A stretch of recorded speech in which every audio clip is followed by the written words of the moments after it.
Bienvenue dans cette vidéo où je vais vous parler d'une erreur souvent commise lors de la pratique du cobra. Cette habitude freine la progression en créant des tensions supplémentaires. Nous allons voir ensemble comment remédier à cette mauvaise habitude. Je m'appelle Joanne Relier, je suis enseignante de yoga depuis plus de 15 ans. Tout d'abord, il est important de parler de la posture initiale. Les paumes des mains se déposent à plat sur le sol et sous les épaules. Les doigts se joignent et pointent vers l'avant. Les coudes sont fléchis et pointent vers l'arrière. Placez-les le plus proche du tronc que possible. Cela permet déjà d'ouvrir la région du buste et les épaules. Traditionnellement, le menton est en appui sur le sol. Pour les personnes débutantes ou qui ont des problèmes dans la région des cervicales, il me semble préférable de tourner le visage face au sol. Ainsi, le bout du nez effleure le sol, permettant une élongation de la colonne et plus particulièrement des cervicales.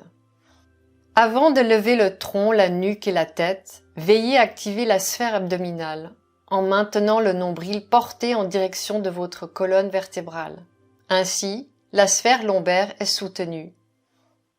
L'erreur commise souvent dans mes cours est le réflexe de pousser sur les mains pour porter le tronc. Dans ce cas, la plupart des élèves prennent l'habitude de soulever les épaules. Cela exerce une forte pression et une crispation sur le dessus des épaules. Cela rompt la connexion entre le bassin et la tête. On peut sentir un fort pincement dans les lombaires. L'extension des bras est possible, mais ne devrait pas être la résultante de l'élévation des épaules. Pour éviter ce réflexe, l'indication suivante peut vous aider. Dans la posture initiale, pointez doucement les coudes en direction du sol. En même temps, sentez les omoplates glisser vers le bas de la colonne. En effet, ces deux sphères agissent simultanément. Cette seule indication résulte souvent déjà par une sensation d'élévation de la région frontale de votre cage thoracique. C'est à ce moment-là que vous commencez doucement à élever votre tête, nuque et tronc.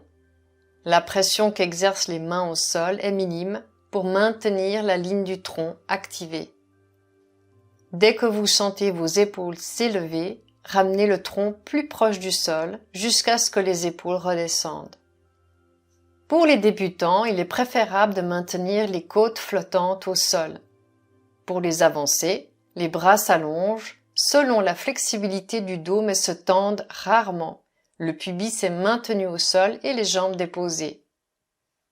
Je tiens à remarquer la distinction entre le cobra où le bassin et les cuisses restent au sol et le chien tête en haut où le bassin s'éloigne du sol. Alors les bras s'allongent complètement. La pratique régulière du cobra permet de diminuer l'hypersyphose thoracique.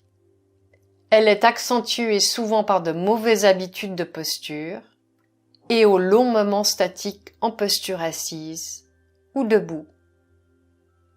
Une pratique régulière du cobra active la zone frontale de la cage thoracique.